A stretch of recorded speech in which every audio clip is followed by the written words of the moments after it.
네, 안녕하십니까. 김광수입니다. 네, 반갑습니다. 오늘부터 이제 아까 설명이 있었습니다만, 물레 공부방이 조금 이제 그 공부방 진행 방식이 좀 이제 변경이 됩니다.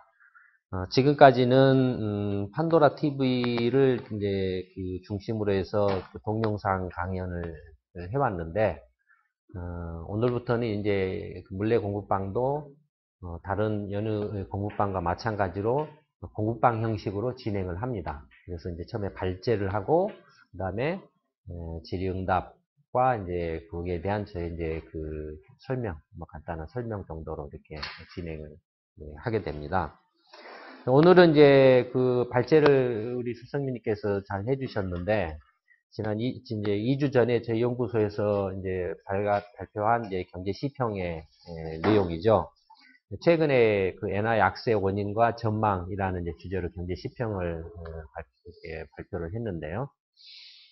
어, 그 2주 전에 이제 경제 시평을 내기 전에 그 달러당 82엔대로 갑자기 탁 튀어 올랐죠, 엔화가.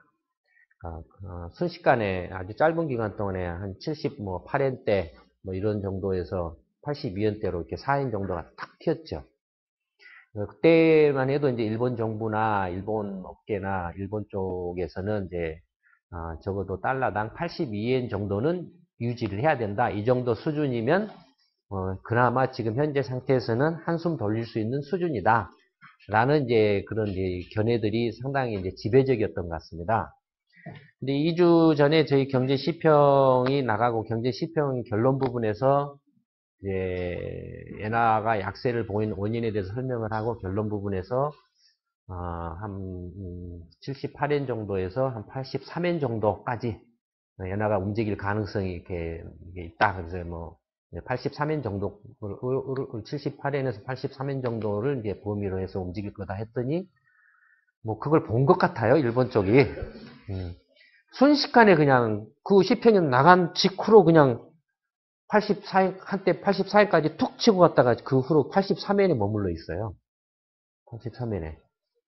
그러니까 이거 저희 시평을 그 미국 쪽도 보고 있는 것 같고 일본도 보고 있는 것 같아요. 음. 어쨌든 간에 이제 그렇게 됐는데 이제 우리 선생님께서 오늘 이제 그 발제를 해주셨는데 뭐 어쨌든 발제 내용과 관련해서 또는 이제 엔화 약세 문제와 관련해서 궁금하시거나 아니면 좀 그 질문하시고 싶은 사항이 있으시면 한번 말씀을 한번 해 주십시오. 제가 듣고 거기에 대해서 가능한 한 범위 내에서 말씀을 드려보도록 하겠습니다.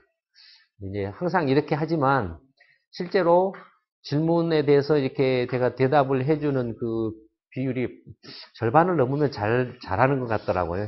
항상 시간, 이야기를 하다 보면은 시간이 다 돼버리고 해서, 음, 질문 혹시 있으십니까? 없으세요? 음, 환율은 다들 어렵게 생각하시죠?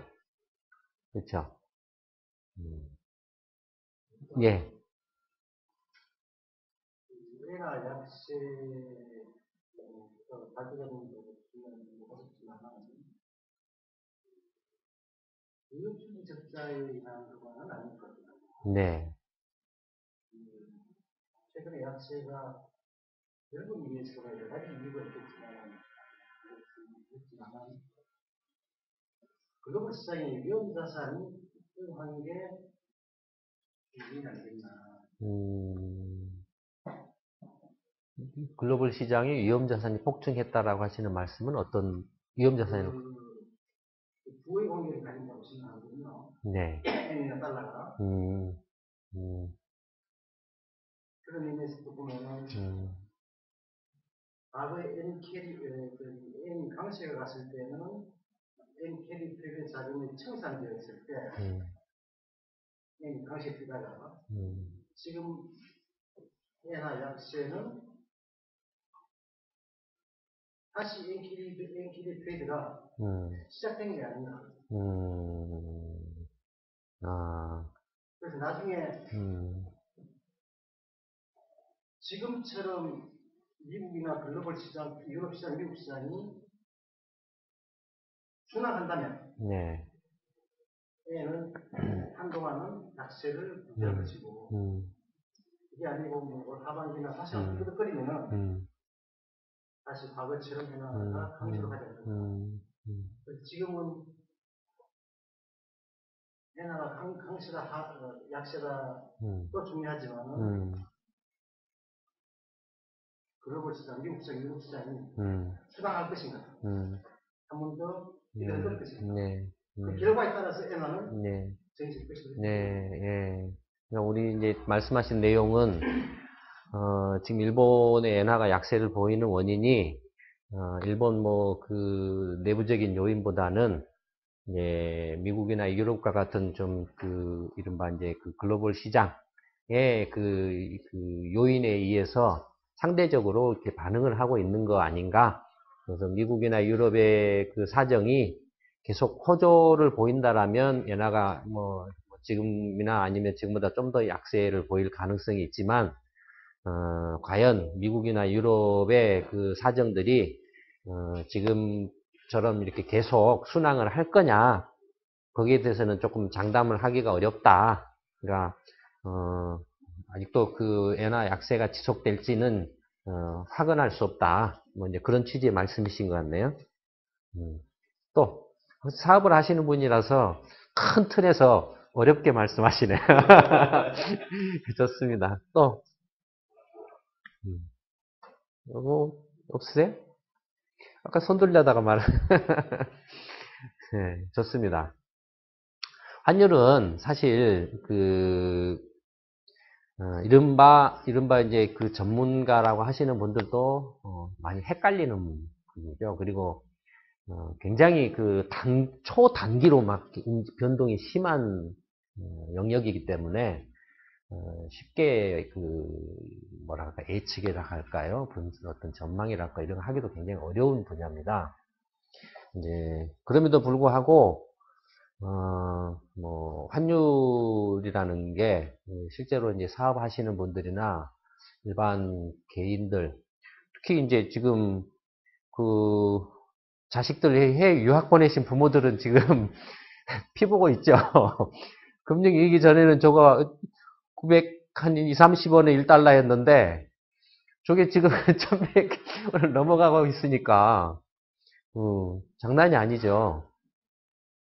뭐 그런 식으로 물론 이제 또 이렇게 수출하시는 분한테는 득이고 수입을 하시는 분들한테는 그런 기업한테는 또 손이고 일반 개인들 입장에서는 뭐 해외 송금을 해야 된다든지 해외 여행을 간다든지 근데 일본 여행 가면 예전에 거의 배 가까이 돼 있죠. 지금 엔화하고 원화 관계가 뭐 거의 뭐 1인당 한 뭐 8원 뭐 하던 것이 지금은 한 14원, 15원 가까이 돼 있으니까 그러니까 일본에 여행 가려고 해도 예전에 이제 2배 정도의 비용을 이렇게 생각하고 가야 되니까 그래서 일본도 한국 사람들한테 한국 사람 관광객 유치하려고 막 하지만 너무 이게 환율차가 커서 변동이 심해서 그런가 하면은 또 이야기가 딴 데로 새네. 지금 그 일본 경제 동향 나가고 있는 거 있죠? 엘피다 일본 그 디램 메모리 회사 파산한 것과 관련해서 삼성전자하고 엘피다하고 이렇게 붙었는데 결국은 이제 엘피다가 파산 지경에 이르렀다 이거죠. 파산 지경에 이른 것도 뭐 여러 가지 요인들이 있습니다. 요인들이 있는데 그 중에 결정적인 것 중에 하나가 환율이죠. 그러니까 삼성전자는 원화 환율이 930원짜리가 뭐 1100원대 이상으로 올라버려서 한 20%, 25% 원화 약세가 된 반면에 엔화는 거꾸로 한 120엔 하던 것이 80엔까지 가버렸으니까 30% 이상 강세를 보였잖아요. 그럼 안팎으로 50% 이상 가격 경쟁력의 차이가 나버린 거예요.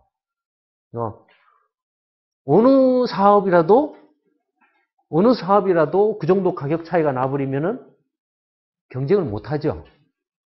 그런 거 결코 무시 못 합니다. 환율이라는 게. 하여튼 뭐 그런 것처럼 그 환율이 사실은 어떤 면에서 보면, 기업이나 개인 또는 경제 전체로 그 경우에 따라서는 생사 여탈권을 행사하는 그런 경우도 있죠. 이제 일본 엔화가 최근에 약세를 보이는 원인과 관련해서는 시평에서는 이제 크게 두 가지로 나눠서 이제 설명을 하고 있습니다. 첫째는 일본 국내 요인, 일본 요인과 두 번째는 이제 해외 요인으로 이렇게 나눠서 보고 있죠. 근데 이제 그 엔화는 뭡니까? 돈이죠, 돈. 화폐잖아요. 화폐는 뭐죠? 그 화폐는 이게 뭡니까? 에셋이죠, 자산이죠. 자산. 머니 에셋, 모니터리 에셋. 그러니까 증권, 주식, 채권하고 같은 거예요, 화폐는. 증권이나 주식이나. 그러니까 여러분들 그 국채는 뭐죠? 국채는 채권이죠. 근데 국채는 화폐입니다, 또. M3에 들어갑니다. 국채는. 화폐로 보면은, 그러니까 화폐는 이제 자산이고, 자산은 뭐죠? 그러니까 경제를 보는 그 분석 방법에서 예전에 설명한 적 있죠? 크게 스톡과 플로우가 있다. 스톡은 이렇게 쌓인 거고, 말 그대로. 그 다음에 플로우는 정말 그대로 흐르는 거고. 그러면은, 스톡 쌓이는 것은 뭐죠? 무엇이 쌓이죠?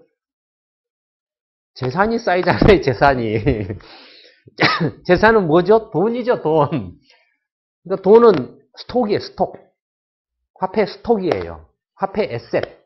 화폐 자산. 그러니까 플로우가, 돈 그 자체는 에셋이에요. 그렇죠? 그 다음에 플로우는 뭐죠?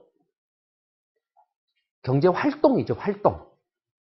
가치를 창출하는 거죠. 에셋은 뭐죠? 자산은 그냥 있는 걸 교환하는 거죠. 있는 것을 교환하거나 아니면은 축적된 것을 이렇게 축적해 가는 거죠. 좀 구별이 되십니까? 이 플로우하고 스톡의 차이점에 대해서. 그러니까 플로우에서는 그러니까 플로우 경제에서는 개인이 또는 기업이 뭔가 새로운 제품을 만들어서 생산을 하고 그 생산하는 과정에서 임금을 주고 뭐 이제 자재를 사고 그다음에 임금을 받은 이제 사람 근로자가 그 돈을 가지고 다시 물건을 사서 소비를 하고 이렇게 흘러가는 거죠. 그 과정에서 이제 경제 전체적으로 각자가 부가가치를 창출해서 경제가 커지는 거죠. 그 부가가치를 창출해가지고 부가가치가 커지면 어떻게 되죠? 부가가치가, 원래는 이제 경제 활동을 시작하기 전에 그러니까 자원이 이제 에셋으로 100이 있었어요. 에셋으로, 자산으로. 그러니까 저기 땅이 50 있고, 사람이 한 30 있고, 그 다음에 무슨 이제 원자재가 한 20 있고, 그래가지고 그 100이 있었어요. 그냥 있으면 뭐죠? 에셋이죠. 자산이에요, 자산. 그냥 있으면. 근데 이 자산을 이제 가치를 창출하는 생산 활동에 투입을 하게 되면은 뭐가 되죠? 자본이 되죠, 자본. 캐피탈. 투자 자본이 되죠. 캐피탈이에요. 그러니까 에셋하고 캐피탈은 어떻게 구분되죠? 에셋은 그냥 있는 거고, 캐피탈, 자본은 생산 활동에 투입되는 생산 수단이죠. 사람의 노동도 생산 활동에 투입하면은 이제 휴먼 캐피탈이 되죠. 그냥 실업자로 있을 때는 뭐죠? 휴먼 에셋이죠. 그렇죠? 실업자로 있을 때는 그냥 인적 자산이에요. 인적 자원이에요.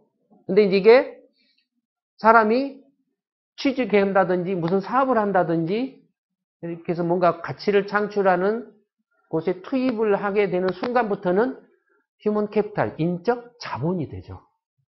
자본. 그렇죠? 그러니까 자산과 자본의 차이점을 이해를 하시겠죠.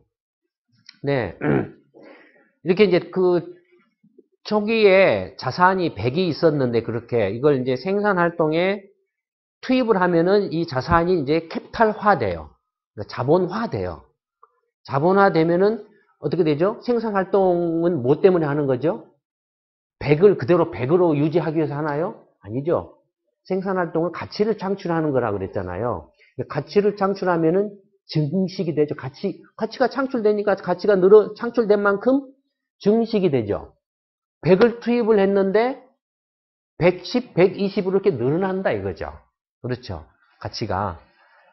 100을 투입을 해서 120으로 늘어나면 어떻게 되죠? 이제 20만큼 늘어났는데 이 20은 다시 이쪽으로 이렇게 갖다가 이제 이 번만큼을 이쪽에 갖다가 딱 저축을 한다든지 쌓아두면 뭐가 되죠? 자산이 되죠. 그러니까 스톡이 쌓이는 거예요, 이제. 그렇죠? 스톡이 쌓이는 거예요. 그러니까 이제 이야기가 애매하다가 갑자기 이런 얘기로 가지. 근데 이런 개념을 올바로 이해해 두시는 게 필요합니다. 그러니까 이거 이제 재무제표를 보면은 똑같아요. 이제 손익계산서가 있죠. 그 다음에 대차대조표가 있죠. 처음에 내가 사업을 하겠다라고 하면은 대차대조표가 만들어져요. 내가 사업을 하겠다고 해서 처음에 자본을 이제 투자를 하면은 자본금이 만들어져요. 내가 돈을 댄 것은 자본금이고 남한테서 돈을 빌려다가 한 것은 그것도 자본금이에요. 근데 내가 낸 돈은 자기 자본금이고 남한테서 빌려온 것은 타인 자본금이에요. 그걸 다른 말로 하면은 타인 자본금을 다른 말로는 부채라고 그러죠.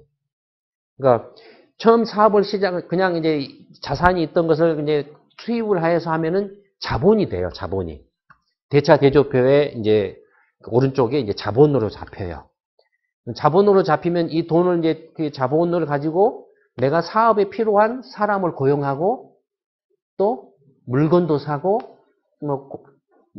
건물도 짓고 땅도 사고 이렇게 한단 말이에요. 그러면 그게 이제 이쪽에 그 생산 수단으로서 이제 있는 거죠. 그걸 이제 회계 대차대조표상에서는 자산이 되죠. 자산. 그러니까 일단은 스톡이 돼요. 일단은 자산이에요. 그러니까 대차대표는 돈을 이렇게 조달한 것과 조달한 돈을 어떻게 지금 이제 투자를 했느냐 하는 그 상태를 나타내는 거죠. 지금 현재 상태를 나타내요. 현재 시점에서 스톡의 상태를 나타내요. 근데 요 투입한 것을 가지고서 이제 사업을 해가지고 거기서 이제 인건비도 나가고 원자재 구입도 하고 물건도 만들고 하면은 이제 그래서 물건을 만들어 팔면은 매출이 발생하고 물건 만들 때 들어가는 원가가 있고 인건비가 나가고 그리고 이것저것 이제 재반복을 빼가지고 나면은 이익이 나죠. 이익이 나죠. 이게 손익계산서죠. 이익이 나면은 이제 이익은 그냥 있느냐 이거예요. 이게 이익잉여업으로 잡히죠. 이게 축적이 되는 거예요. 잉여 축적이 되는 거예요. 축적이 돼가지고 이쪽에 이제 그 스톡에 쌓여요. 자본으로 이렇게 들어와요. 자본이 증식되는 거예요. 똑같아요. 이렇게 그 구조가. 제가 말씀드렸던 이렇게 스톡과 플로우의 개념이 회계적으로는 대차대조표와 손익계산서의 개념과 똑같은 구조를 갖고 있다. 근데 어쨌든 이야기가 너무 이렇게 돌아버렸는데 돈은 이제 그 에셋이다 이거죠. 그러니까 금고 속에 놔두면 그냥 에셋이에요. 근데 같은 돈이라도 생산 활동에 투입을 하면 캐피탈이 되죠. 자본이 되죠. 그렇죠? 그러니까 같은 돈이라도 다르죠. 그다음에 어쨌든 근데 돈이 이제 이렇게 있는데 그러면 이 자산이 있는데 자산의 가격 그러니까 돈의 가격은 어떻게 결정되느냐? 돈의 가격이 뭡니까? 그게 환율입니다. 돈의 가격이 곧 환율이에요. 그러면 그 돈의 가격은 어떻게 결정되냐? 예를 들어서 주식 자산 가격 어떻게 결정되죠? 사고 팔고 하는 수요와 공급에 의해서 결정되죠. 그 다음에 뭐 부동산 이것도 어떻게 결정됩니까? 다 수요와 공급에 의해서 결정되죠. 그러면은 엔화라는 자산 역시 수요와 공급에서 그 가격이 결정되는 거예요. 수요와 공급에 의해서 엔화 환율이 결정되는 거죠. 그러면 이제 엔화 환율이 어떻게 지금 움직이고 있는가를 알려면은 뭘 봐야 됩니까? 수요와 공급이 지금 어떻게 변하고 있는가를 봐야 되죠. 그렇죠. 그러니까 이제 그래서 이제 그 수요와 공급 되게 이거 수요와 공급에서 결정됩니다. 한마디 하면 될 걸 이걸 이렇게 길게 빙빙 돌아가지고 왔네. 어쨌든 이게 수요와 공급에서 결정되는데 이제 그 수요와 공급의 내용을 들여다보기 위해서 아까 말씀드렸던 것처럼 이제 그 일본 국내 요인과 이제 해외 요인으로 크게 둘로 나눠서 한번 살펴본다라는 거죠. 그러면 이제 일본 국내 요인으로 보면 이제 한 국가가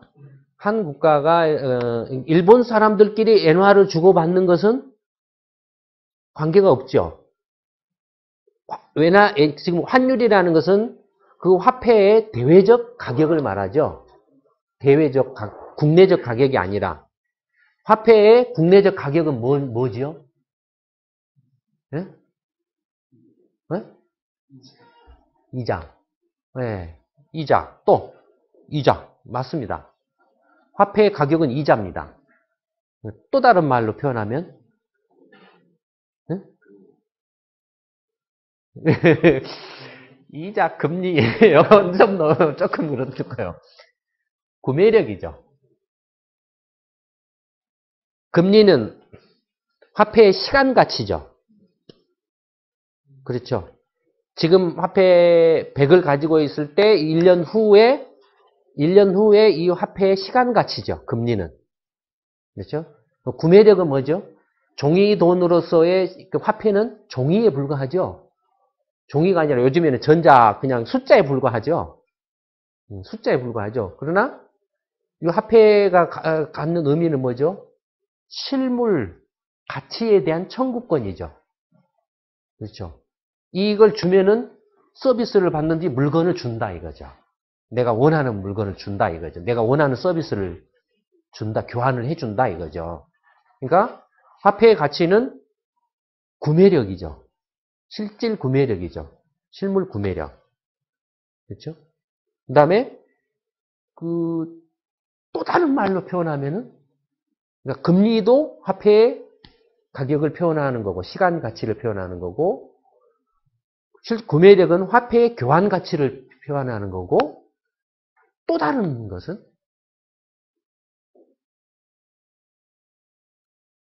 또 다른 게 있잖아요.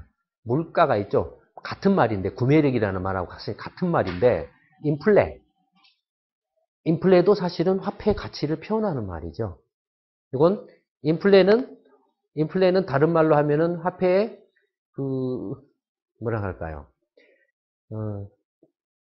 그러니까 이게 지금 인플레라는 것은 이제 그 정적인 개념이라기보다는 이제 동적인 개념이니까 두 가지가 좀 겹쳐 있다라고 봐야 되겠죠. 화폐의 실물 구매력과 동시에 시간 가치가 어떻게 변하느냐를 한꺼번에 반영하고 있다라고 봐야 되겠죠. 어쨌든 그 화폐의 가치를 이렇게 표현하는 그 용어 개념에는 그렇게 한 세 가지 정도로 생각할 수 있다 이거예요. 경제학적으로. 근데 자꾸 이렇게 옆길로 빠지네. 어쨌든 엔화의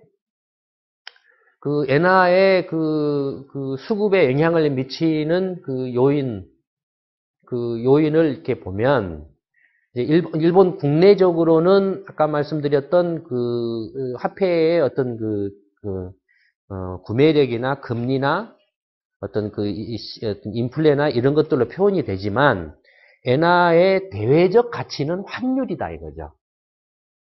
그렇죠? 엔화의 대외적 가격은 엔화의 환율이다라는 거예요. 이 엔화의 대외적 가격인 환율을 결정하는 것은 이제 대외 거래와 관련된 수급이 어떻게 변하느냐 움직이느냐로서 이제 파악을 한다 이거죠. 그러니까 대외 거래, 일본 국내적인 요인보다는 물론 일본 그 뭐 국내적인 요인도 사실은 작용을 하는데 하여튼 뭐 넘어갑시다. 하여튼 뭐 하여튼 대외적인 거래하고 관련돼서 이제 수급이 이게 변한다라는데 뭐 대외적인 거래와 관련된 걸로 일본 내부적인 요인에는 첫째는 이제 그 수출입이 있고 두 번째는 이제 직접 투자. 기업들이 일본 기업이 외국으로 투자를 한다든지 외국 기업들이 일본에 와서 공장을 짓는다든지 하는 직접 투자 거래가 있고 그 다음에는 증권 투자, 이제 간접 투자죠.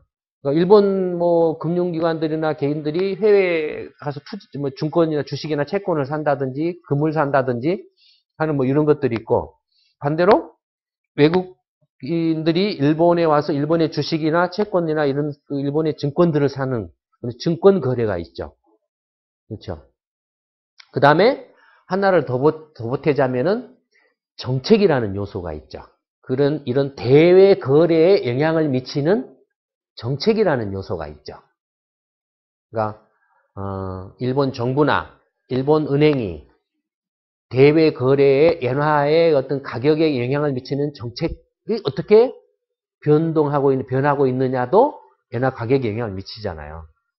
이 네 가지 요인을 생각할 수 있다 이거예요. 크게. 그래서 엔화의 수급에 영향을 미치는 그 요인으로서 이 네 가지를 이제 분석을 했어요. 시평에서. 첫 번째는 이제 이제 수출입이라는 관점에서 보면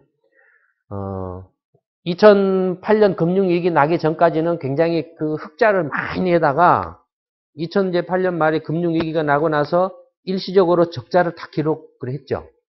그러면서 이제 수출입이 다시 회복을 했는데 회복한 수준이 2008년 금융위기 전을 아직 밑돌고 있죠. 아까 그 유심히 보신 분들은 그 도표 하시겠지만 2008년 이전에 수출입 규모가 뭐 100이었다라고 하면 지금은 한 80에서 90 정도밖에 안 돼요. 아직도 안 올라와 있어요.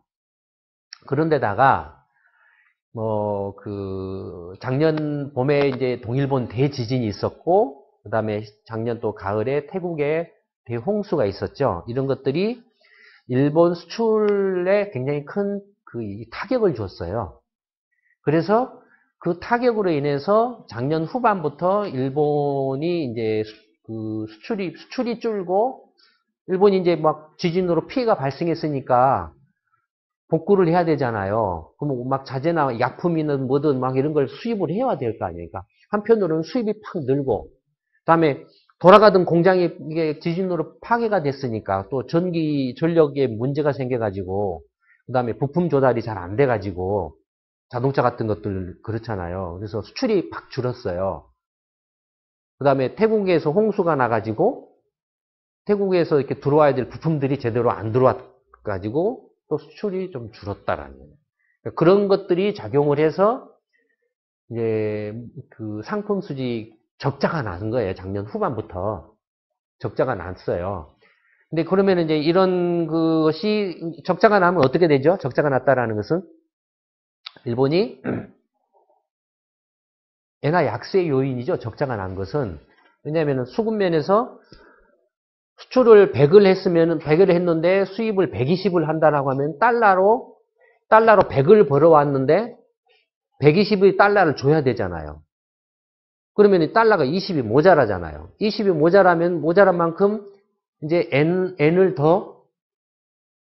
가격을 떨어뜨려 가지고 그 20만큼을 더 이렇게 어떻게 확보를 해야 되잖아요.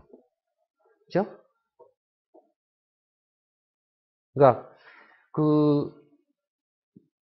이렇게 수출입해 가지고 적자가 나면은 엔화 약세 요인이다라는 거죠. 그러니까 이게 이제 뭐 지금 그것이 시차를 두고 지난 2월 말부터 엔화 약세로 반영되기 시작했다라고도 할 수 있다 이거예요. 첫 번째가. 두 번째는 직접 투자. 일본 기업이 해외 가서 투자하고 외국 기업들이 일본에서 투자하는 것을 이렇게 보면 거의 대부분이 일본 기업이 해외에 가서 투자한 게 더 많다 이거죠. 그럼 일본 기업이 해외에 가서 투자를 하려면 어떻게 하죠? 달러로 바꿔서 가서 투자를 하잖아요. 달러를 수요를 하죠. 달러에 대한 수요가 늘어나니까 이건 뭡니까? 엔을 팔고 달러를 사니까 엔화 약세 요인이죠. 근데 엔화 약세 요인인데 이게 어제 오늘의 일이 아니고 오래전부터 그래왔다 이거예요. 그럼에도 불구하고 2008년 금융위기를 계기로 엔화는 급격한 강세를 보였죠. 일본 기업들이 해외에 이렇게 가서 투자를 계속 늘리는데도 불구하고 엔화는 강세를 보였다라는 거죠. 그 다음에 이 해외 투자 유출 규모가 작년에 한 1200억 달러 연간으로, 그래서 월로 환산하면 한 100억 달러 정도 되죠. 이 규모는 엔화 하루 거래량에 비하면은 세 발의 피다 이거예요. 잠시 설명이 있었지만 작년 10월이었나요? 일본 정부가 외환시장 개입할 때 한 방에 얼마를 했죠? 1000억 달러를 했죠. 한 방에. 그냥 하루에 딱 1000억 달러. 한국의 외환보유고 얼마죠? 3000억 달러죠. 일본 정부가 1000억 달러에서 3일만 개입하면은 한국 외환보유고가 날아가요. 그 정도로 외환시장 규모가 큽니다. 3대 국제금융시장이죠. 일본이. 그렇고 이렇게 우습게 생각하면 안 됩니다.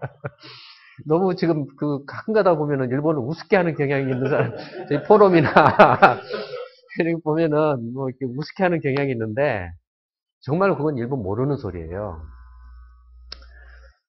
어쨌든 그러니까 수집 말고 직접 이제 투자도 이제 사실은 엔화 엔화 약세 요인으로 작용을 하고 있는데 이게 어제 오늘의 일이 아닐 뿐더러, 규모도 작다 이겁니다. 그 다음에 세 번째로는 이제 증권 투자.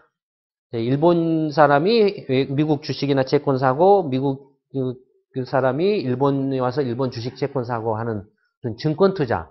보통은 이런 증권 투자가 상당히 환율에 큰 영향을 미친다라고 이렇게 인식을 하고 있죠.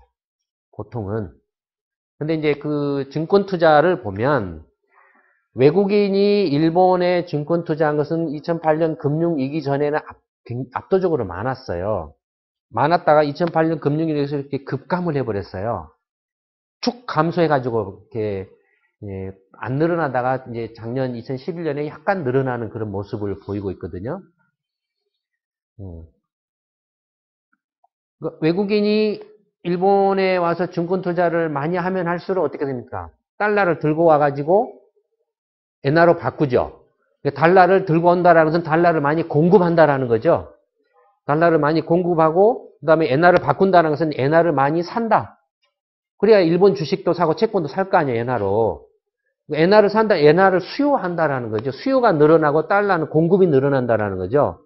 그럼 어떻게 됐습니까? 엔화 강세 요인이죠. 외국인 투자자들이 많이 일본에 와서 이렇게 증권 투자를 늘리면 늘릴수록 엔화 강세 요인이죠. 근데 방금 말씀드렸던 것처럼 2008년 금융위기 이후에는 엔화 강세 요인이 아니죠. 엔화 약세 요인이죠.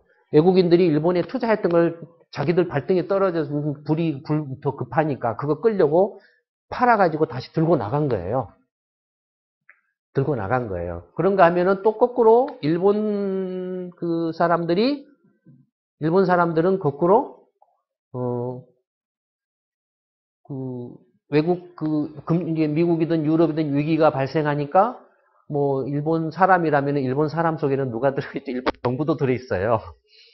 그러니까 많이 막 국제 공조다 뭐다 해가지고 국채도 사주고 뭣도 하고 막 했잖아요. 아까 말씀드린 것처럼 일본 정부가 하루 만에 1000억 달러를 딱 사버려요. 1000억 달러를 사는 거예요. 그러니까 달러를 사는 게 어떻게 사냐면은 직접 이제 그 외환시장 가서 달러를 사기도 하고, 달러를 사서 뭐 이제 주로 이제 그걸 막바로 이제 뭐 미국 국채라든지 이런 걸로 바꾸죠. 바꾸죠. 그러니까 뭐 그런 식으로 해서, 그 보면은 일본 사람들이 해외 증권 투자하는 것은 이게 뭐 그렇게 크게 늘어난 것 같지는 않았어요. 제가 정확하게 기억을 못 하겠는데, 음, 제가 뭐 죄송한 말씀이지만 지금 오늘 이 공방에 와서 이렇게 말씀을 드리는 게 뭐 사전에 보고 와서 한 게 아니라 2주 전에 그 했던 걸 지금 아까 발제하신 내용을 보고 다시 기억을 되살려서 이렇게 하다 보니 지금 그 수치가 좀 약간 불명확해요. 근데 제가 기억하기로는 그렇게 큰 변화가 있었던 걸로는 기억을 하지 않습니다. 어쨌든 증권 투자도 의외로 엔화 환율에 그렇게 큰 영향을 미치지는 않아요. 네. 뭐 일본 정부가 시장 개입을 한 것은 아까도 잠시 말씀을 드렸죠. 이제 금융 위기가 발생하고 엔화가 일방적으로 막 그 강세로 막 치달으니까 일본 기업들이 다 죽는다고 아우성을 치고, 그다음에 작년에 그 대지진이 일어나가지고 정말로 극도의 혼란 상태에서도 일본 엔화는 떨어지기는커녕 막 75엔까지 막 가버렸죠. 보통이라면 그런 그 대규모 피해가 발생하면 많이 빠져나가야 되잖아요. 엔화를 많이 이렇게 빨리 팔아버리잖아요. 근데 더 산 거예요. 그리고 엔화가 막 폭등을 한 거예요, 더. 그러니까는 못 견뎌서 일본 정부가 작년 8월인가 한 700억 달러 한번 딱 시장 개입하고 또 10월에 1000억 달러 딱 개입을 하고 그랬다 이거예요. 그러니까 그, 그 일본 정부가 이렇게 엔화 그 강세를 막기 위해서 시장 개입을 방금 말씀드린 것처럼 했는데 반짝하고 그쳤다 이거. 700억 달러를 하루에 가서 사재 끼고 1000억 달러치를 사재 꼈는데도 불구하고 그냥 뭐 반짝 그러니까 한 2, 3일 가고 다시 원래 원점으로 되돌아 버려요. 그러니까 그 효과가 없었다. 일본 정부의 어떤 시장 개입이라든지 엔화 강세를 저지하기 위한 여러 가지 노력들이나 이런 것들이 효과가 없었다. 예를 들어서 일본 은행은 양적 통화 확대책을 연달아서 계속 해왔어요.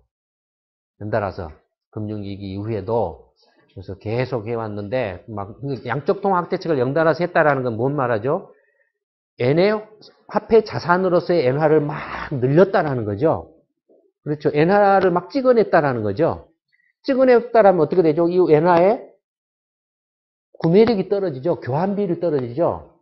엔화 가치가 떨어지는 거예요. 그러면 엔화가 대외적으로도 그 가치가 떨어져야 되죠.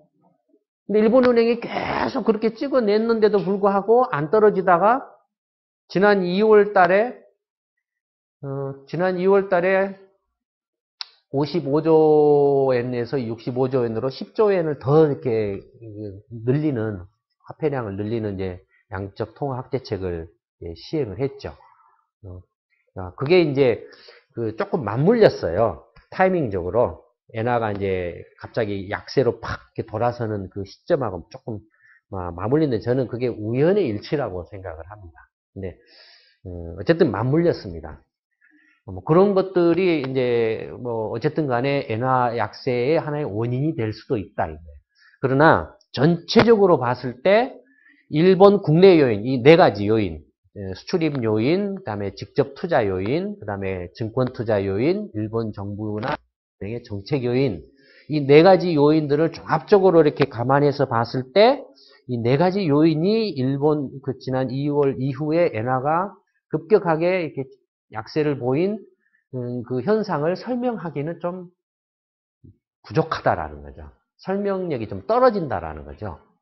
그러면 이제 그 엔화가 약세를 보이는 요인으로 이렇게 수급 요인으로 일본 국내 요인이 설명력이 떨어진다라고 하면 이제 남은 것은 해외 요인만 남았죠. 해외 요인. 그러니까 일본 요인이 아닌 이제 미국이나 유럽이나 뭐 이런 뭐 중국이든 뭐든 이런 나라들의 이제 그 상대적인 어떤 그런 그 사정, 그런 요인들이 남았죠. 그러면,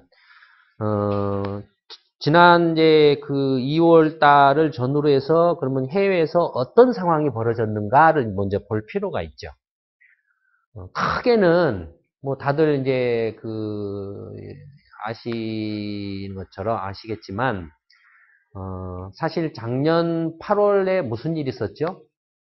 미국의 신용 등급이 하나 탁 떨어졌죠. 뭐 채무 위기가 막 미국까지 이제 막 확산되는 거 아닌가. 그다음에 미국의 경제가 굉장히 휘청해가지고 이제 또다시 이렇게 그 경기 침체로 빠지는 거 아닌가라는 우려가 굉장히 높았었죠.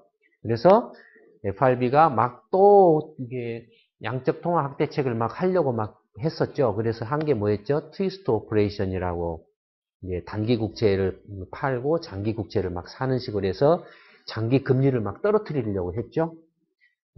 장기 금리를 떨어뜨리려고 했죠. 어,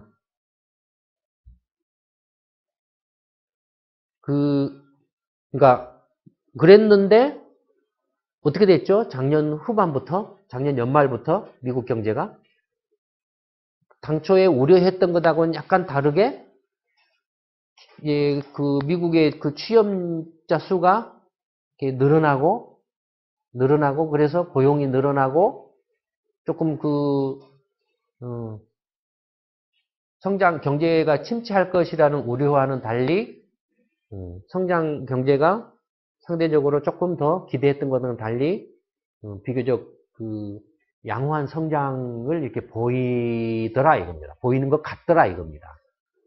그것이 이제 취업자 같은 경우 고용 숫자로 보면은 작년 11월, 12월, 1월, 2월 이 4달 연속으로 합산하면은 월 평균 20만 명 이상씩 이렇게 늘어나고 있다라는 거죠. 적어도 월 평균 20만 명 이상씩 늘어나야 미국 경제가 이른바 이제 그 정상적인 상태로 가는 데 있어서 필요한 그 고용 그 수준이라는 거죠. 고용 회복 수준이라고 보고 있죠. 그 수준을 유지를 하고 있다라는 거죠. 그래서 그런 미국 경제적인 여건으로 보면은 작년 연말부터 미국 경제가 호전되고 있다. 그로 인해서 그 영향으로 어떻게 됐죠? 다우 지수가 팍팍 올라갔죠. 다우 지수가 그래서 지금 13,000포인트를 넘어가지고 있죠. 그러니까 미국 경제에 대한 이제 그 전망이 좀 부정적인 전망에서 긍정적인 전망으로 바뀌었죠. 단지 이게 부정적인 전망에서 긍정적인 전망으로 바뀐 것이라기보다는 2008년 글로벌 금융위기 이후에 지속되어 왔던 미국 경제에 대한 그 구조적이고 근원적인 불안감이 작년 연말 이후부터 좀씩 해소되는 그런 이제 분위기죠. 뭔가 이제 미국 경제가 그런 위기적인 상황에서 벗어나서 이제 본격적인 회복 국면으로 들어가는 것 아니냐라는 그런 기대감이 이제 형성되는 듯한 그런 상황이죠. 또 그런가 하면은 한편에서는 유럽, 다들 아시는 것처럼 작년 연말까지만 해도 난리였죠. 난리였는데 작년 연말하고 올 2월 달에 유럽 중앙은행이 그 양적 통화 확대책을 1조 유로가 넘는 양적 통화 확대책을 이렇게 빵빵 쏴가지고 어떻게 됐죠? 어느 정도 유럽의 채무 위기 상황이 조금 진정되는 모습을 보이고 있죠. 어느 정도 조금 이렇게 가라앉는 모습을 보이고 있죠. 물론 이런 것들이 그 일시적인지 아니면은 지속적인 것일지는 좀 더 두고 봐야 되죠. 그러나 어쨌든 간에 전체적으로 그 해외 특히 미국과 유럽의 상황이 상당히 호전된 것만은 틀림없는 사실이죠. 상대적으로. 그러면은 일본은 그대로 있는데 미국이나 유럽의 상황이 상대적으로 더 호전돼 가지고 그로 인해서 미국이나 유럽에 대한 관심도가 더 높아졌다 이거죠. 관심도가 높아졌다는 것은 뭔가 미국의 어떤 그 뭐 주식이 됐든 채권이 됐든 아니면 유럽의 주식이나 채권이 됐든 아니면 미국에 뭐 가서 좀 사업을 좀 해야 되겠다 이제 경제가 좋아질 것 같다라든지 뭐 이런 것들이 좀 이제 그 그런 뭐랄까 변화들이 있어서 달러에 대한 수요가 상대적으로 또는 유로화에 대한 수요가 상대적으로 늘어난다 이거죠. 일본 엔화는 가만히 있더라도 그러면 어떻게 되겠습니까? 상대적으로 엔화는 약세를 보일 수밖에 없죠. 그렇죠. 그러면은 2008년 글로벌 금융위기에서부터 작년 연말까지 한 올 2월 그 엔화가 강세를 보였던 그 기간은 뭐였냐 이거죠. 일본 국내 요인으로 엔화가 강세를 보일 특별한 이유가 없었는데 국내 요인으로 결국에는 해외 요인이었다라는 거죠. 그러니까 미국이나 유럽이 그냥 너무 심각하게 위기적인 상황에 몰려가지고 다들 달러를 기피를 했다 이거죠. 유로화를 기피를 했다 이거죠. 또는 달러 자산이든 유로 자산이든 그런 걸 기피를 했다 이거죠. 그래서 그걸 기피하면은 다른 대체 이제 그 투자 수단이 있어야 되는데 이렇게 보니까는 없어요. 영국도 이게 뭐 규모가 작고 그래서 이제 몰렸던 게 뭐였죠? 거의 대부분이 일본 엔화에 몰렸죠. 원래는 중국 위안화가 그걸 받아줬으면 위안화가 그걸 좀 받아줬으면 이렇게까지 일본 엔화가 75엔까지 가지는 않았을 가능성이 높죠. 근데 중국은 어땠죠? 위안화도 계속 강세를 보이긴 보였죠. 보였지만은 중국 정부가 철저하게 통제 관리를 했죠. 그러니까 미국 달러 싫어, 유로화 싫어, 이게 너무 위험해. 그래서 그쪽 주식이든 채권이든 그 미국 달러 표시 자산이나 유로 표시 자산을 다 팔고 위안화를 사려고 해도 살 수가 없는 거예요.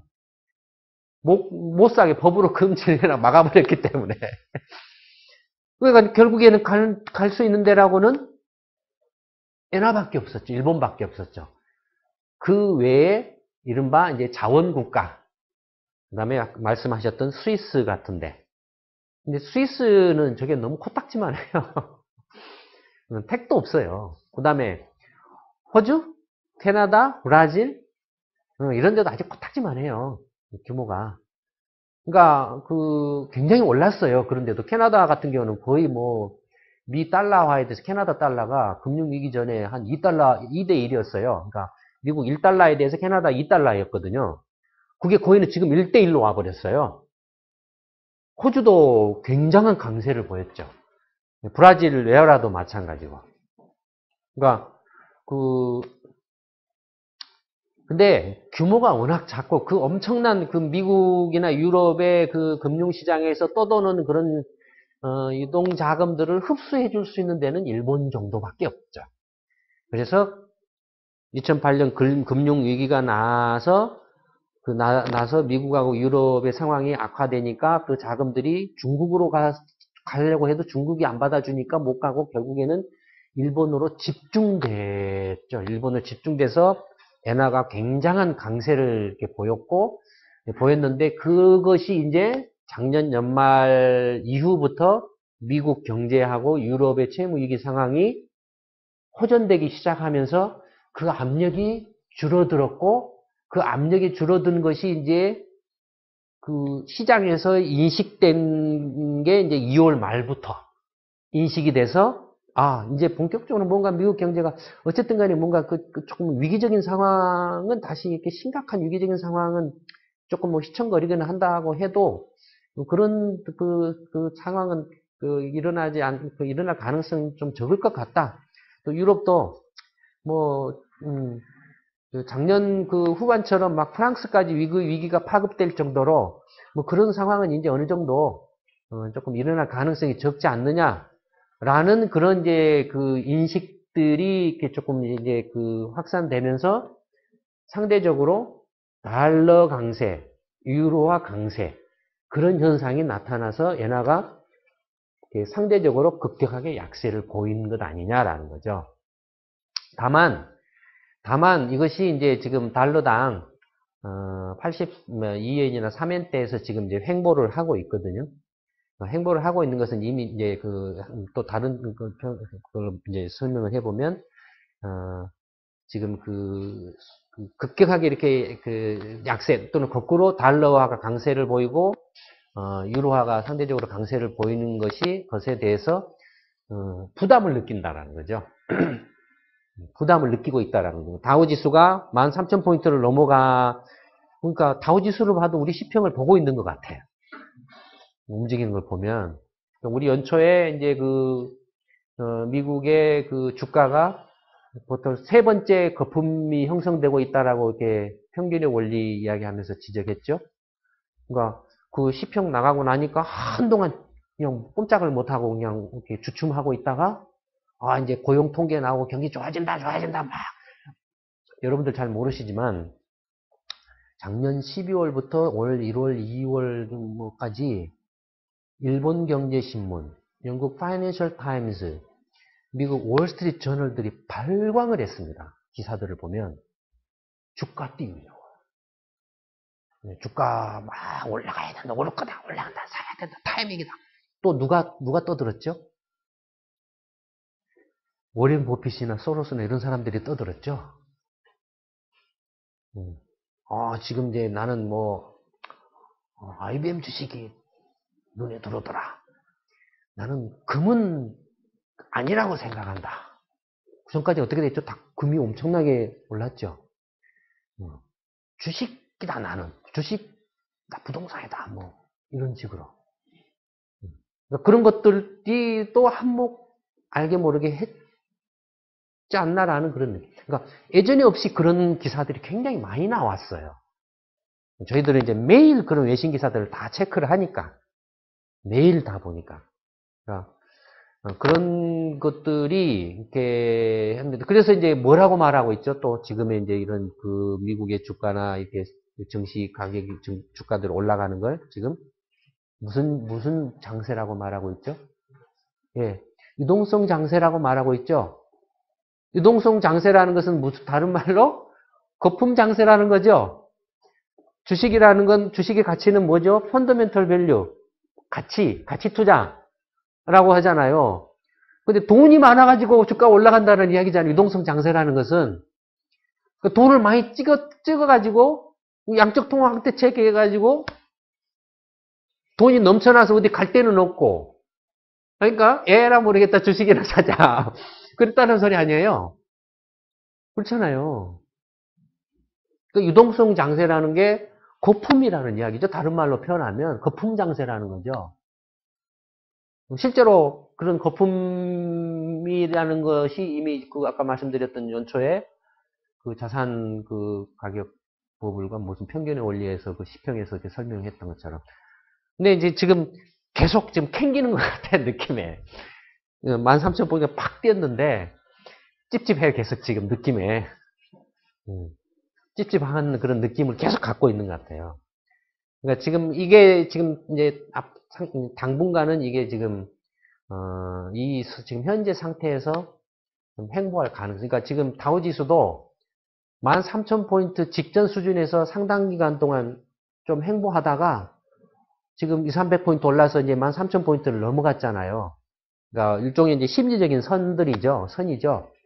넘어갔지만은 이게 캥기는 거예요, 지금. 캥기는 거예요.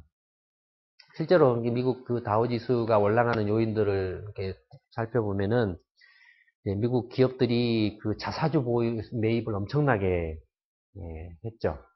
작년 연말부터 자사주 매입을 엄청나게 했는데, 자사주 매입을 많이 한 것은 이제 좀 이익이 나니까 그 이익으로서 이제 주주들한테 그 환원한다라는 차원에서 자사주 매입을 하죠. 최근에 애플도 17년 만에 처음으로 배당도 하고 자사주 매입한다라고 이렇게 하고 있잖아요.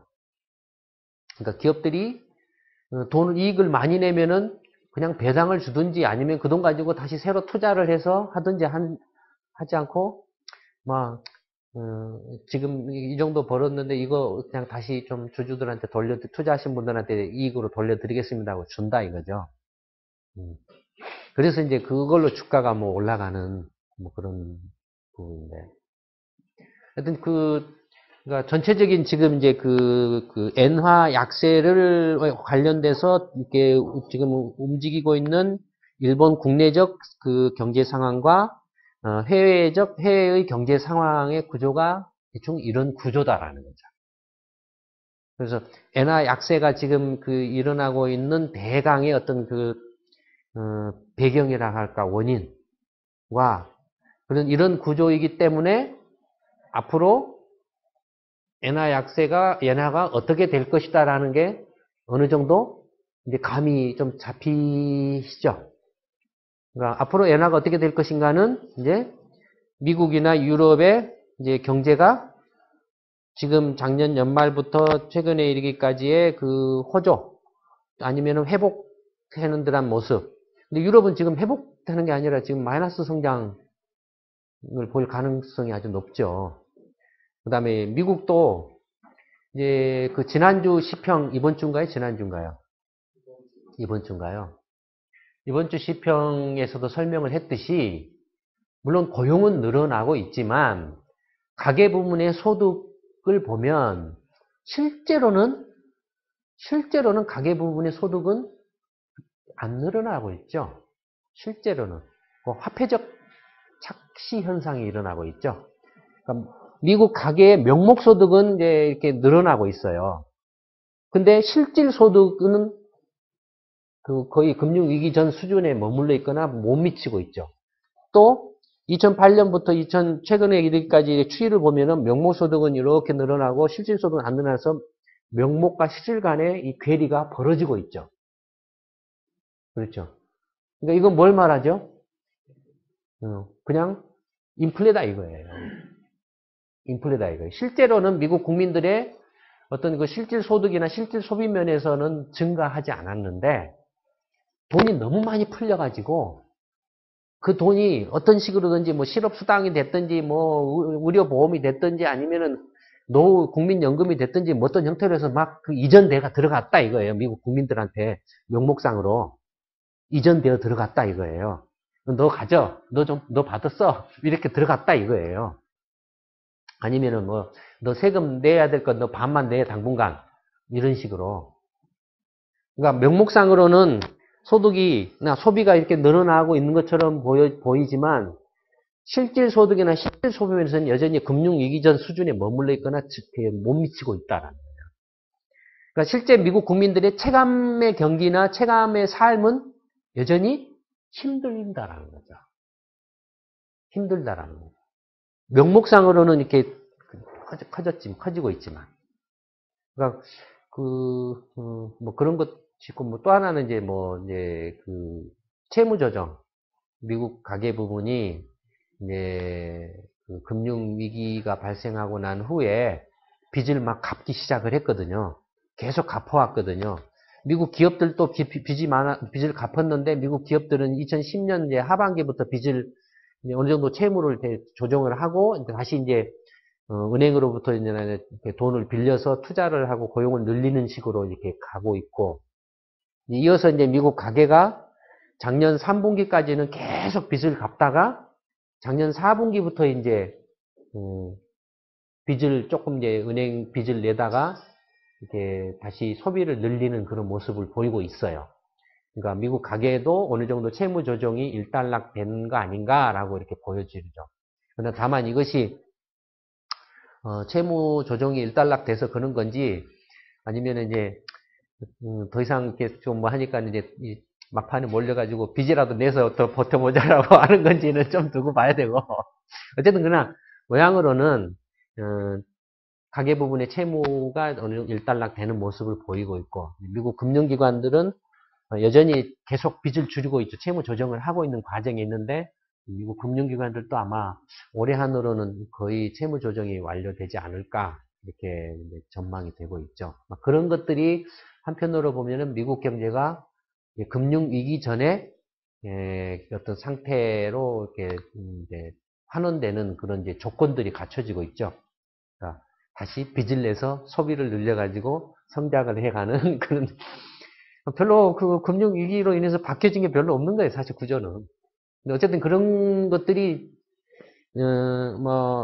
일정 기간 동안 미국 경제가 회복세를 지속할 수 있는 어떤 그 배경의 또는 요인으로 작용을 할 가능성이 높다 이거죠. 그런 정도. 그래서 하여튼 이런 관점에서 보면 엔화 지금 현재 엔화는 달러당 뭐 아까 제가 그 시평에서 말씀드렸던 것처럼 78엔에서 83엔 이 사이에서 왔다 갔다. 특히 이제 지금 일본의 입장을 생각하면 거의 83엔 수준에서 당분간은 좀 이렇게 횡보를 할 가능성이 높다라고 이렇게 보여집니다. 이제 올 1분기 이제 미국 GDP나 유럽의 GDP 통계들이 나오면 이제 또 이제 조금 그 여건들이 좀 이렇게 좀 변화가 있겠죠. 올 1분기 미국 GDP 성장률에 대해서는 뭐 미국 뭐 금융기관들은 한 2% 정도 조금 낮아질 걸로 이렇게 보고 있는 것 같기도 한데 조만간에 나오니까 뭐 유럽은 올 1분기에 마이너스 성장을 할 가능성이 높고 그것들이 이제 또 어떻게 외환시장에 작용을 할지에 대해서는 또 시평 등을 통해서 확인을 해 보시기 바랍니다. 오늘 그 엔화 약세 원인과 그 전망에 대해서는 이걸로 마치도록 하겠습니다. 네, 고맙습니다.